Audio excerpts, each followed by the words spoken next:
Assalamualaikum warahmatullahi wabarakatuh. Perkenalkan, nama saya Anissa Oktanela Ayudati. Saya mahasiswa D3 Keperawatan Universitas Harapan Bangsa Purwokerto. Saya di sini akan mempresentasikan tugas akhir saya yang berjudul Ketidakseimbangan Nutrisi Kurang dari Kebutuhan Tubuh berhubungan dengan penyakit diabetes mellitus. Langsung saja kita ke materi. Nah, di sini saya akan membahas isi proposal dari bab 1. Di sini ada latar belakang dan juga prevalensi. Latar belakang, diabetes mellitus merupakan salah satu masalah kesehatan yang besar. Diabetes mellitus, penyakit gula atau kencing manis, adalah suatu penyakit di mana tubuh penderitanya tidak bisa secara otomatis mengendalikan tingkat gula atau glukosa dalam tubuhnya. Diabetes mellitus diklasifikasikan menjadi dua, yaitu diabetes mellitus tipe 1 atau insulin dependent diabetes mellitus atau juga dengan IDDM, dan juga diabetes mellitus tipe 2 atau juga non-insulin dependent diabetes mellitus atau juga NIDDM. Menurut Yuriko Amo 2014. Prevalensi. Menurut Riskesdas tahun 2018 menunjukkan bahwa prevalensi diabetes mellitus di Indonesia berdasarkan diagnosis dokter pada umur lebih dari 15 tahun sebesar 15%. Angka ini menunjukkan peningkatan dibandingkan prevalensi diabetes mellitus pada penduduk hasil Riskesdas tahun 2013 sebesar 1,5%. Namun, prevalensi diabetes mellitus menurut hasil pemeriksaan gula darah meningkat dari 6,9% pada tahun 2013 menjadi 8,5% pada tahun 2018. Angka ini menunjukkan bahwa baru sekitar 25% penderita diabetes mellitus yang mengetahui bahwa dirinya penderita penyakit diabetes mellitus. Hampir semua provinsi menunjukkan peningkatan prevalensi pada tahun 2013 sampai dengan 2018, kecuali Provinsi Nusa Tenggara Timur. Terdapat 4 provinsi dengan prevalensi tertinggi pada tahun 2013 dan 2018, yaitu Yogyakarta, Jakarta, Sulawesi Utara, dan Kalimantan Timur. Terdapat beberapa provinsi dengan prevalensi tertinggi sebesar 0,9%, yaitu Riau, Jakarta, Banten, Gorontalo, dan Papua Barat. Selanjutnya, prevalensi diabetes mellitus pada perempuan lebih tinggi dibandingkan dengan laki-laki, dengan perbandingan 1,78% terhadap 1,21%, dan pada Riskesdas tahun 2013, prevalensi pada perempuan terhadap laki-laki sebesar 1,7% terhadap 1,4%. Pada 5 tahun terakhir, prevalensi terhadap perempuan mengalami sedikit peningkatan, sedangkan prevalensi terhadap laki-laki mengalami penurunan. Selanjutnya bab 2, yaitu terdiri dari definisi, etiologi, manifestasi klinis, pathway, patofisiologi, penata laksanaan, pemeriksaan penunjang, dan komplikasi. Yang pertama ada definisi. Diabetes mellitus adalah keadaan ketika tubuh tidak mampu menghasilkan atau menggunakan insulin atau hormon yang membawa glukosa ke darah, ke sel-sel, dan menyimpan sebagai glukogen. Dengan demikian terjadi hiperglikemia yang terjadi disertai berbagai kelainan metabolik akibat gangguan hormonal, melibatkan kelainan metabolisme karbohidrat, protein, dan lemak, serta menimbulkan berbagai komplikasi organ tubuh. Menurut Aini dan Aridiana 2016. Yang kedua ada etiologi. Menurut Asmiani tahun 2014, diabetes mellitus mempunyai etiologi yang heterogen, di mana berbagai lesi dapat menyebabkan insufisiensi insulin. Faktor penyebab DM yaitu yang pertama, kelainan sel beta pankreas dikarenakan hilangnya sel beta dan kegagalan sel beta melepas insulin.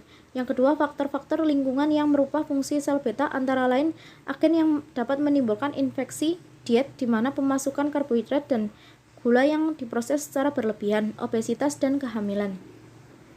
Yang ketiga ada gangguan sistem imunitas. Sistem ini dapat dilakukan oleh autoimunitas yang disertai pembentukan sel-sel penyekresi insulin, kemudian peningkatan kepekaan sel beta oleh virus. Yang keempat ada kelainan insulin. Pasien obesitas terjadi gangguan kepekaan jaringan terhadap insulin akibat kurangnya reseptor insulin yang terdapat pada membran sel yang responsif terhadap insulin. Selanjutnya ada manifestasi klinis. Menurut Perkeni tahun 2015, tanda dan gejala diabetes mellitus dapat digolongkan menjadi dua, yaitu gejala akut penyakit diabetes mellitus Gejala penyakit diabetes mellitus bervariasi pada setiap penderita, bahkan mungkin tidak menunjukkan gejala apapun sampai saat tertentu. Permulaan gejala yang ditunjukkan meliputi serba banyak atau poli, yaitu yang pertama banyak makan atau polipagia, banyak minum atau polidipsia, banyak kencing atau poliuria. Selanjutnya gejala kronik penyakit DM, yaitu gejala kronik yang sering dialami oleh penderita menurut Perkeni tahun 2015. Yang pertama ada kesemutan, kulit terasa panas atau tertusuk-tusuk jarum, rasa tebal di kulit, kram, mudah mengantuk. Selanjutnya ada patofisiologi. Diabetes mellitus terjadi karena faktor genetik, infeksi virus yang pengerusakan imunologi ini sehingga terjadi kerusakan pada sel beta dan menyebabkan ketidakseimbangan produksi insulin. Gula dalam darah dapat masuk ke dalam sel yang menyebabkan hiperglikemia. Jika konsentrasi dalam darah cukup tinggi, ginjal tidak dapat menyerap kembali semua glukosa yang tersaring keluar. Akibatnya glukosa tersebut muncul dalam urin atau glikosuria. Klien yang mengeluarkan cairan berlebihan akan meningkatkan peningkatan saat berkemih atau poliuria dan rasa haus atau polidipsia. Glikosuria juga akan menyebabkan tubuh kekurangan kalori sehingga sel juga kekurangan bahan untuk metabolisme dan merangsang hipotalamus untuk merangsang lapar dan haus. Jika rangsangan tersebut tidak direspon dan asupan makanan kurang, maka menyebabkan ketidakseimbangan nutrisi kurang dari kebutuhan tubuh menurut Padilla tahun 2012.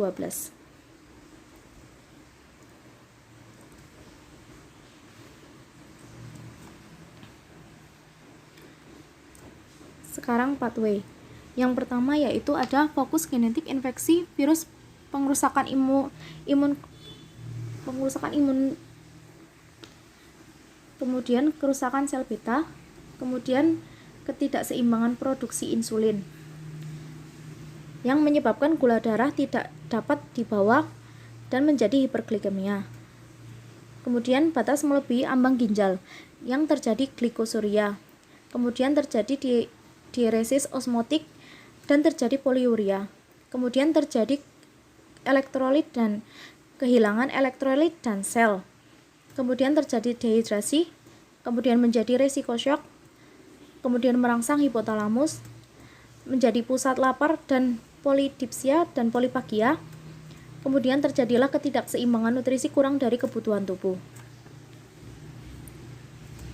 Pemeriksaan penunjang. Penentuan diagnosa diabetes mellitus adalah dengan pemeriksaan gula darah menurut Sujono dan Sukarmin tahun 2014. Di sini ada tabel kontrol gula darah. Yang pertama adalah tes HbA1c, yaitu dikatakan normal ketika kurang dari 5,7%, dikatakan prediabetes ketika nilainya 5,7% sampai 6,4%, dikatakan diabetes bila nilainya lebih dari 6,5%. Dikatakan gula darah puasa atau GDP normal jika nilainya kurang dari 100 mg per dl, dikatakan prediabetes jika nilainya 100 sampai 125 mg per dl, dikatakan diabetes jika nilainya lebih dari 126 mg per dl. Kemudian ada pemeriksaan GDS atau gula darah sewaktu. Dikatakan normal jika nilainya kurang dari 140 mg per dl. Dikatakan prediabetes jika nilainya 140 sampai 199 mg per dl. Dikatakan diabetes jika nilainya lebih dari 200 mg per dl. Kemudian ada pemeriksaan TTGO. Dikatakan normal jika nilainya kurang dari 140 mg per dl. Dikatakan prediabetes bila nilainya 140 sampai 199 mg per dl. Dikatakan diabetes jika nilainya lebih dari 200 mg per dl. Selanjutnya ada komplikasi. Komplikasi DM terbagi menjadi dua berdasarkan lama terjadinya, yaitu komplikasi akut dan komplikasi kronik menurut Semreiser dan Bare tahun 2015 dan Perkeni tahun 2015. Yang pertama ada komplikasi akut. Komplikasi akut terdiri dari ketoacidosis diabetik atau KAD. Ketoacidosis diabetik merupakan komplikasi akut diabetes mellitus yang ditandai dengan peningkatan kadar gula darah yang tinggi atau lebih nilainya 300 sampai 600 mg per dl. Yang kedua ada hiperglikemia. Hiperglikemia ini terjadi peningkatan glukosa darah sangat tinggi. yaitu nilainya 600 sampai 1200 mg per dl. Kemudian ada hipoglikemia. Hipoglikemia ini ditandai dengan menurunnya kadar gula darah. Selanjutnya ada komplikasi kronik. Komplikasi kronik terdiri dari komplikasi kronik makrovaskuler dan komplikasi mikrovaskuler. Komplikasi makrovaskuler ini adalah penyakit DM terjadi akibat aterosklerosis dari pembuluh-pembuluh darah besar, khususnya arteri akibat timbunan plak ateroma. Kemudian kalau komplikasi mikrovaskuler yaitu komplikasi terjadi akibat penyumbatan pada pembuluh darah kecil, khususnya kapiler yang terdiri dari retinopati diabetik dan nefropati diabetik. Selanjutnya ada penata laksanaan menurut Perkani tahun 2015. Komponen dalam penata laksanaan DM yaitu yang pertama ada diet. Syarat diet DM hendaknya harus yang pertama memperbaiki kesehatan umum penderita, yang kedua mengarahkan pada berat badan normal, yang ketiga ada menekan dan menunda timbulnya penyakit angiopati diabetik, yang keempat ada memberikan modifikasi diet sesuai dengan keadaan pasien, yang kelima ada menarik dan mudah diberikan. Prinsip diet menurut DM adalah yang pertama jumlah sesuai kebutuhan, yang kedua jadwal diet ketat. Dalam melakukan diet sehari-hari hendaklah diikuti pedoman 3C, yaitu jumlah kalori yang diberikan harus habis, jangan dikurangi atau ditambah. Jadwal diet harus sesuai dengan intervalnya. Jenis makanan yang manis harus dihindari. Penata laksana menurut medis. Yang pertama adalah obat hiperglikemik oral. Yang kedua adalah pemberian insulin, dan yang ketiga pembedahan pada penderita ulkus diabetes.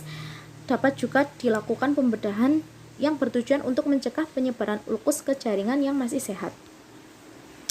Konsep diagnosa keperawatan, asuhan keperawatan. Rumusan diagnosa keperawatan. Yang pertama adalah diagnosanya ketidakseimbangan nutrisi kurang dari kebutuhan tubuh. Definisinya asupan nutrisi tidak cukup untuk kebutuhan metabolik. Batasan karakteristiknya yaitu ada kram abdomen, nyeri abdomen, berat badan 20% atau lebih di bawah rentang berat badan ideal. Enggan makan, asupan makan kurang minat pada makanan, tonus otot menurun, membran mukosa pucat, cepat kenyang setelah makan, kelemahan otot mengunyah, kelemahan otot untuk menelan, penurunan berat badan dengan asupan makanan adekuat. Faktor yang berhubungan yaitu asupan diet kurang. Rencana intervensi keperawatan saya mengambil melalui NIC, yaitu status nutrisi dengan kode 1009, yaitu asupan nutrisi. Yang pertama adanya asupan kalori, yang kedua adanya asupan karbohidrat, yang ketiga adanya asupan lemak, yang keempat adanya asupan protein. Menurut NIC manajemen nutrisi kode 1100. Yang pertama monitor kecenderungan terjadinya penurunan dan kenaikan berat badan. Yang kedua ciptakan lingkungan yang optimal pada saat mengonsumsi makanan. Yang ketiga anjurkan pasien terkait dengan kebutuhan makanan tertentu berdasarkan perkembangan atau usia. Yang keempat monitor kalori dan asupan makanan. Yang kelima anjurkan pasien untuk memantau kalori dan intake makanan. Implementasi keperawatan. Implementasi menurut teori adalah mengidentifikasi bidang bantuan situasi yang membutuhkan tambahan beragam dan mengimplementasikan intervensi keperawatan dengan praktik terdiri atas keterampilan kognitif, interpersonal, dan psikomotor. Dalam melaksanakan asuhan keperawatan pada klien DM, pada prinsipnya adalah menganjurkan klien untuk diet gula, mengobservasi tanda-tanda vital, dan memberikan obat serta melibatkan anggota keluarga dalam setiap tindakan yang dilakukan. Kemudian mendokumentasikan semua tindakan keperawatan yang dilakukan ke dalam catatan keperawatan secara lengkap, yaitu ada jam, tanggal, jenis tindakan, respon klien, dan nama perawat yang melakukan tindakan keperawatan. Selanjutnya ada evaluasi keperawatan, saya menggunakan SOAP. Yang pertama ada S, yaitu subjektif, yaitu adalah respon yang dikatakan klien. Objektif yaitu perubahan pola makan atau pengaturan diet, monitor kelemahan tonus otot. Kemudian ada asesmen, yaitu intervensi masalah yang akan dilakukan. Kemudian P-nya yaitu planning, lanjutkan intervensi atau hentikan intervensi. Kemudian lanjut bab 3, ada metode studi kasus. Yang pertama ada rancangan studi kasus, yang kedua ada fokus studi kasus, yang ketiga ada subjek studi kasus, kemudian ada metode pengumpulan data, definisi operasional studi kasus, tempat dan waktu studi kasus. Yang pertama ada rancangan studi kasus. Metode penelitian ini adalah deskriptif dalam bentuk studi kasus. Studi kasus adalah merupakan penelitian yang mencakup pengkajian bertujuan memberikan gambaran secara mendetail mengenai latar belakang, sifat maupun karakter yang ada dari suatu kasus. Dengan kata lain bahwa studi kasus memusatkan perhatian pada suatu kasus secara intensif dan rinci. Subjek studi kasus. Subjek studi kasus pada penelitian ini adalah penderita penyakit diabetes mellitus di wilayah Kampung Mayasari Wonosobo yang memiliki kriteria sebagai berikut. Kriteria inklusinya yaitu penderita diabetes mellitus baik yang ditentukan oleh puskesmas atau dari dokter di pelayanan kesehatan lain. Yang kedua adalah laki-laki atau perempuan usia 60-70 tahun yang ketika keadaan komposmentis dan tidak kelainan mental, kemudian bisa berkomunikasi dengan baik, belum ada ulkus diabetikum, bersedia menjadi responden dan menandatangani inform consent. Kriteria eksekusi yaitu yang pertama ada klien pindah tempat tinggal, yang kedua lama menderita kurang dari 5 tahun, yang ketiga kondisi klien memburuk atau terjadi shock koma diabetikum. Yang keempat ada penyakit penyerta lain seperti HIV, TBC, hepatitis B dan lain-lain. Yang kelima ada tidak bersedia menjadi responden. Fokus studi kasusnya yaitu memenuhi kebutuhan nutrisi dengan penerapan pendidikan kesehatan pada penderita diabetes mellitus. Definisi operasional studi kasus. Yang pertama, diabetes mellitus adalah penyakit yang ditandai dengan kadar glukosa darah yang melebihi normal atau hiperglikemia. Pasien diabetes mellitus yang bermaksud dalam studi kasus ini adalah seseorang yang terdiagnosa menderita penyakit diabetes mellitus di kota Wonosobo dengan kriteria umur kurang lebih 63 tahun. Kebutuhan nutrisi adalah proses pemasukan pengolahan zat makanan oleh tubuh yang bertujuan menghasilkan energi. Tempat dan waktu studi kasus. Karya tulis ini akan dilaksanakan dalam tatanan layanan keluarga yang dilaksanakan di wilayah Kampung Mayasari, Wonosobo. Waktu yang digunakan penulis dalam menyusun karya tulis ilmiah ini dimulai dari bulan Oktober sampai dengan bulan Februari 2021. Metode pengumpulan data yang pertama, peneliti melakukan penelitian dengan pendekatan studi kasus. Pengolahan data dengan cara membandingkan respon dari dua keluarga penderita diabetes mellitus. Terima kasih, mungkin itu yang dapat saya sampaikan. Saya mohon maaf bila terdapat kesalahan dan saya terima jika ada kritik dan saran dari pembimbing 1, 2, dan 3. Terima kasih. Wassalamualaikum warahmatullahi wabarakatuh.